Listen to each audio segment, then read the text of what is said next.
minamahal, pinagpipitaganang, namamahala sa pagdiriwang nito, Father Archie, na walang sawa, na nagpapatuloy ng ating sinimulan. Maraming taon na nakararaan ngayon at dumanas din ng hirap at sakit hanggang sa muntik nang mawala ang ating ipinagdiriwang sa araw na ito. Ngunit naririto pa rin siya at naririto kayong lahat.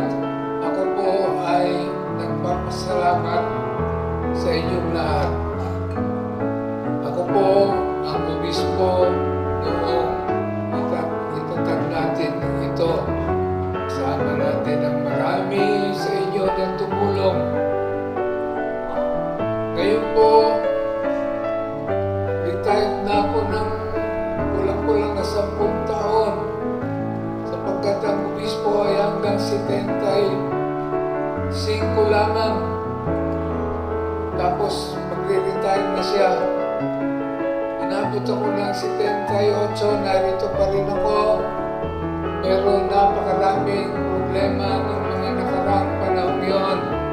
At ako'y nagpapasalamat sa inyong lahat sapagkat hanggang ngayon naririto kayo. Hindi lamang yon. Tayong lahat, mahal niya. Tayong lahat namatay para sa atin ng ating Panginoong Jesucristo. Hindi mas maganda yung binibigyan niya, mas magaling yung binibigyan niya ng pagkain, etc. At yung iba, binibigyan niya ng salt para noon walang makain. Hindi po. If we want to be Christ's disciples and experience lasting satisfaction, we need to be builders of unity. Builders of unity.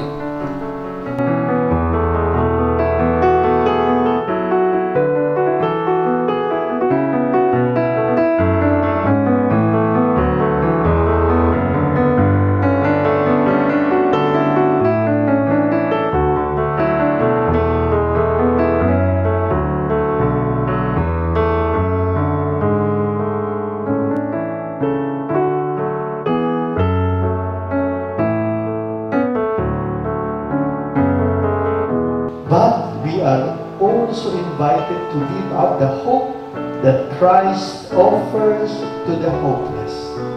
This enshrinement serves as a reminder to us all that we are called to be instrument of hope in the world, sharing the message of Christ's love and healing with everyone, especially those who feel lost or forgotten. May these anniversary inspire us to bring light into the lives of others, just as a true cross brought light to the world through Christ's sacrifice. Kaya, mga kapatid, sa ating pagtitipon sa araw na ito, naway muli natin madama ang yakap ng ating mapagmahal ang mapagtatawad na Diyos. Na sa kabila man ng ating mga pagkukulang, sa kabila man ng ating mga kasalanan, ay patuloy pa rin tayong minamahal at inaanyaya ang pagsimula ng bagong buhay. In the silence of your hearts, feel the loving embrace of our merciful and forgiving God. Na sa kabila man ng ating mga kasalanan, ay patuloy tayong niyayakap at inaanyayang magsimula ng bagong buhay. Kaibigan, kung sa sandaliling ito ngayon, ikaw ay dumadaan sa mga pagsubok, sa mga problema, sa iyong sarili o sa iyong pamilya, kaibigan, huwag kang susuko. Huwag kang panghinaan ng loob. Kasama mo ang Diyos katulad ng kanyang ipinangako. Kung may mga bagay din na minsan na hindi mo na maintindihan, hindi mo na lubusang maunawaan ang mga nangyayari sa kasalukuyan, and trust everything to the Lord. Uulitin ko, huwag kang susuko. Sa araw na ito, isama-sama tayong humingi ng lakas ng loob at ng tapang upang harapin natin ang bawat bukas.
My dear friends, as we always believe and say, you are here today not because of coincidence.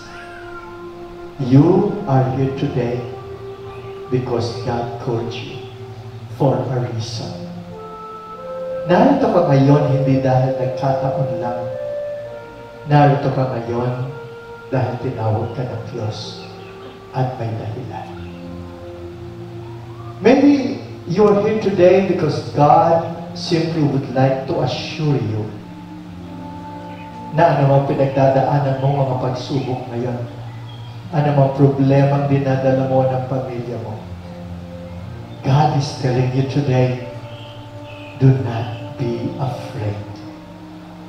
Huwag kang matakot. Huwag kang mangamba. Hindi ka pababayaan ng Diyos katulad ng sinabi niya. Have faith. Have courage. The Lord is with you. Or maybe you're here today because God is reminding you na naway hanapin mo ang tunay na mahalaga sa buhay mo. Hanapin mo ang tunay na kayamanan. Kayamanang hindi nabubulong. Kayamanang hindi naagnas. Kayamanang hindi kayang nakawin ni naman. Ito ang kapayapaan sa puso mo. Kaibigan, ang lahat ay may katapusan.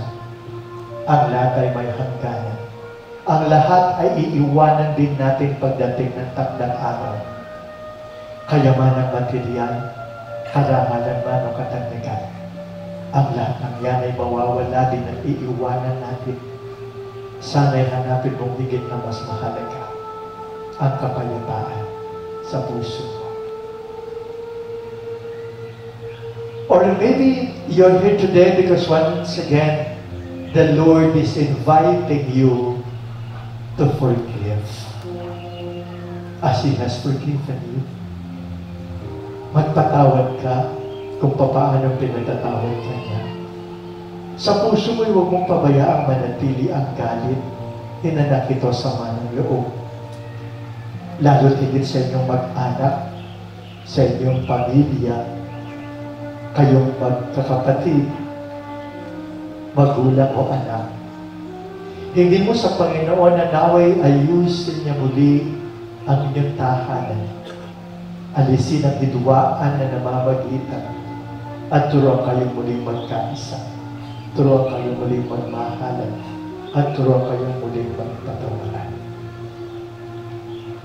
Kaibigan, huwag mong pabayaan makulong kayo sa nakaraan. Ang nakaraan ay nakalipas na. Ang mahalaga ay ang ngayon at ang bukas. Magsimula kayo muli. Start all over again. start a new life. Or maybe sa iyong karamdaman ngayon, physical man, emotional, or spiritual, sa iyong karamdaman ngayon, the Lord is telling you, huwag kang mangamba. Aalagaan ka niya. Iingatan ka niya. Kaibigan, tinawag ka ng Diyos sa bundok na ito ngayon upang muling ipaalaala sa iyo na ikaw ay mahalaga sa Kanya. Ano man ang iyong nakaraan, ano man ang iyong nakalipas, mahal ka ng Diyos. Mahalaga ka sa Kanya.